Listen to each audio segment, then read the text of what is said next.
एक बहू ऐसी भी। किसी शहर में एक परिवार रहता था। परिवार में माँ बाप और उनके 2 पुत्र थे। बड़े पुत्र की शादी कई वर्ष पूर्व हो चुकी थी। बड़ी बहू की 4 बेटियां थीं, लेकिन घर की सास को तो बेटे की आशा थी, किंतु बड़ी बहू के 4 बेटियों के बाद ऑपरेशन करवा लिया और छोटे बेटे की शादी को अभी 1 वर्ष हुआ था। छोटी बहू का नाम अंजलि था। वो बहुत सुशील और अच्छे स्वभाव की थी। आज अंजलि की गोद भराई की रस्म थी। अब सबकी उम्मीदें अंजलि से ही थी कि अंजलि बेटा पैदा करेगी, लेकिन उनको ये नहीं पता था कि बेटा है या बेटी किसी इंसान के हाथ में नहीं है, ये तो ईश्वर के हाथ में है। लेकिन फिर भी अंजलि की सास अपनी बहू से कहती है, बहू कुछ भी हो जाए तुम्हें बेटा ही पैदा करना, नहीं तो हमारा खानदान कैसे आगे बढ़ेगा। उस दिन अंजलि के मायके वाले आते हैं और गोद भराई की रस्म शुरू हो जाती है। अंजलि की सास माया जी ने अंजलि से कहा, देखो बहू, अब तुमसे ही हमें आस है, क्योंकि इस खानदान का चिराग तुम ही पैदा कर सकती हो। बड़ी बहू से तो आस ही नहीं है, उसने तो अब जबरदस्ती ऑपरेशन करवा लिया, लेकिन तुम्हें तो बेटा पैदा करना है। माया जी की बात का जवाब देते हुए अंजलि की माँ ने कहा, समधन जी, लड़का या लड़की होना ये इंसान के बस की बात नहीं है, और फिर आज के ज़माने में बेटे और बेटियों में कोई अंतर नहीं है। भगवान जो भी दे उसे स्वीकार कर लेना चाहिए, और यह मेरी बेटी के हाथ में नहीं है कि बेटा पैदा होगा या बेटी। पहली बार में जो भी हो जाए वह ठीक है। भगवान से यह दुआ कीजिए कि बेटा हो या बेटी स्वस्थ पैदा हो। माया जी अंजलि की माँ से बोली, देखिए समधन जी, मैं कुछ नहीं जानती, मुझे तो बस पोता ही चाहिए। पोते का मुंह देखे बगैर मैं इस दुनिया से नहीं जाना चाहती। माया जी ने अपने बेटे राकेश से अंजलि के गर्भ में पल रहे बच्चे की लिंग जांच करवाने को कहा। अंजलि के पति राकेश की एक डॉक्टर से जान पहचान थी और उन्होंने लिंग जांच कर यह पता लगा लिया कि अंजलि के गर्भ में लड़का है या लड़की। जब उसकी सास को पता चला कि अंजलि के गर्भ में लड़का नहीं है, लड़की है, उस दिन के बाद से ही सास अंजलि से सही ढंग से बात तक नहीं करती थी। जब तक माया जी को पता नहीं था कि अंजलि के गर्भ में लड़का है या लड़की, अंजलि की खूब सेवा करती थी। जैसे ही उनको पता चला कि अंजलि के गर्भ में लड़की है, तो उन्होंने अंजलि की तरफ ध्यान देना बिल्कुल ही छोड़ दिया था। यहाँ तक कि उन्होंने कई बार अंजलि को गर्भ गिराने तक के लिए कहा, लेकिन अंजलि ने ठान लिया था कि कुछ भी हो, वह अपने गर्भ में पल रहे बच्चों को जन्म देगी।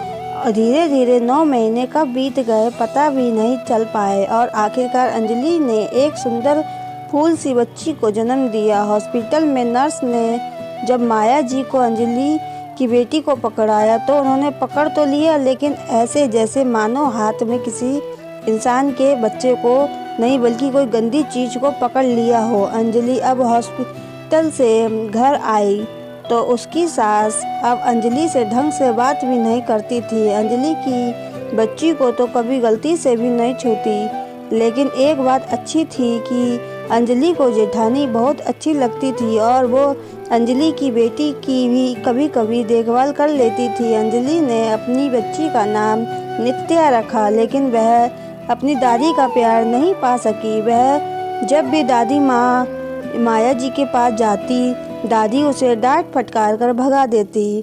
5 साल बाद अंजलि दोबारा से माँ बनी और इस बार वह बेटी को ही जन्म देने वाली थी। इस बार तो अंजलि की सास माया जी ने अपने बेटे को भी समर्थन कर लिया था और उन्होंने अपनी बहू अंजलि पर बहुत दबाव दिया कि बच्ची को गर्भ में ही मार दे। लेकिन इस बार भी जिद करके अंजलि ने अपनी बेटी को जन्म दिया। समय ऐसा ही निकलता रहा और एक दिन अंजलि की सास के पेट में दर्द हुआ। कुछ दिन तो वो ऐसे ही पेट की दर्द की दवाई लेकर खाती रही, लेकिन जब पेट दर्द ठीक नहीं हुआ तो बड़े डॉक्टर को दिखाया गया, तो उसने जांच कर बताया कि अंजलि की सास की दोनों किडनी खराब हो चुकी हैं। डॉक्टर ने अंजलि के पति से कहा, राकेश जी, अगर आप चाहते हैं कि आपकी माँ जिंदा रहे तो आपको जल्द से जल्द किडनी की व्यवस्था करनी होगी और तुरंत लगवानी पड़ेगी, नहीं तो हम आपकी माँ को बचा नहीं पाएंगे। जब सबको पता चला कि माया जी की दोनों किडनी खराब हो गई हैं और उन्हें 1 महीने के अंदर अगर किसी ने किडनी डोनेट नहीं की तो उन्हें बचाया नहीं जा सकता, घर में कोई भी तैयार नहीं हुआ किडनी डोनेट करने के लिए। आखिर में माया जी के पति यानी अंजलि के ससुर जी अपनी पत्नी को बचाने के लिए अपनी एक किडनी डोनेट करने का फैसला लिया, लेकिन उनकी किडनी अपनी पत्नी के साथ मैच ना हो सकी। उन्होंने अपने बेटे से आग्रह किया कि अपनी मां को किडनी डोनेट कर दो और मेरी पत्नी यानी अपनी मां को बचा लो। अंजलि का पति राकेश ने कहा, पापा मैं किडनी कैसे दे सकता हूँ, मेरे सामने तो अभी पूरा जीवन पड़ा हुआ है। एक दिन सुबह सुबह अंजलि अपने ससुर के कमरे में गई और ससुर को बोली, पापा जी मैं सासू माँ को अपनी किडनी डोनेट करूँगी। ससुर ने अपनी बहू को समझाया, जाने दो बहू, अब तो तुम्हारी सास वैसे भी बूढ़ी हो गई है, तुम्हारे सामने तो तुम्हारी पूरी ज़िंदगी पड़ी है, तुम्हें कुछ हो गया तो हमारी पोतियों की देखभाल कौन करेगा। नहीं बहू रहने दो तुम। लेकिन अंजलि ने जिद कर अपनी सास को किडनी डोनेट करने के लिए अपने ससुर जी को तैयार कर लिया। उसने अपने ससुर से कहा, जब मैं बेटी की माँ बनी हूँ तब से अपनी सासू माँ के प्यार के 2 बोल सुनने के लिए तरस गई हूँ। शायद इसके बाद सासू माँ अपनी बेटी ना सही कम से कम बहू के रूप में ही अपने दिल में जगह दे पाए। अंजलि अपने पति के साथ हॉस्पिटल जाती है और टेस्ट के बाद पता चलता है कि अंजलि की किडनी उसकी सास से मैच कर गई है। लेकिन अंजलि की सास इस बात से अनजान थी कि उनको कौन किडनी डोनेट कर रहा है। आखिर वह दिन आ गया जब ऑपरेशन होना था। अंजलि के ससुर अपनी बहू और अपनी पत्नी की सलामती के लिए प्रार्थना ईश्वर से कर रहे थे कि ऑपरेशन सफल हो। लगभग 4 घंटे चले ऑपरेशन के बाद डॉक्टरों ने बताया कि ऑपरेशन सफल रहा।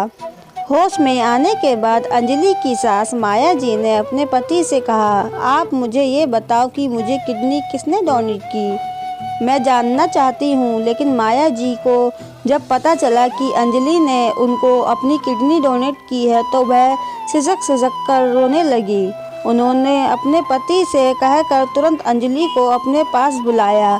अंजलि मेरी बच्ची, मैं माफ़ी के लिए लायक नहीं हूँ, पर हो सके तो मुझे माफ़ कर दे बहू। मैंने कभी तुम्हें प्यार अपनापन नहीं दिया जिसकी तुम हकदार थी। पोता और पोती होना तो ईश्वर की देन है, लेकिन मैं तुम्हें बात बात पर अपमानित करती रही। मुझ जैसी बुरी सास के लिए तुमने इतना किया कि कोई सगी बेटी भी ऐसा नहीं कर सकती। दोबारा मुझे नई ज़िंदगी देने के लिए शुक्रिया बहू।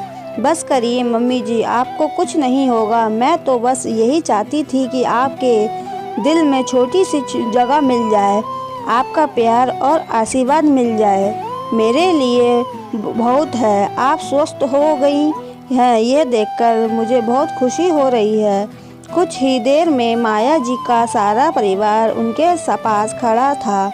उन्होंने अपनी पोतियों को अपने पास बुलाया और कहा, मैं भूल गई थी कि लड़कियां सच में देवी का रूप होती हैं। मेरा बेटा जो मेरा अपना खून था उसने मुझे किडनी देने से मना कर दिया, लेकिन बहू जो किसी दूसरे घर से आई थी उसने मुझे अपनी किडनी दी। माया जी ने अपनी सभी पोतियों को गले लगा लिया और फपक कर रोने लगी। इस तरह उन्हें समझ में आया कि बेटी में फ़र्क करना गलत है। आपको ये कहानी कैसी लगी हमें कमेंट करके ज़रूर बताएं। चैनल को सब्सक्राइब ज़रूर करें।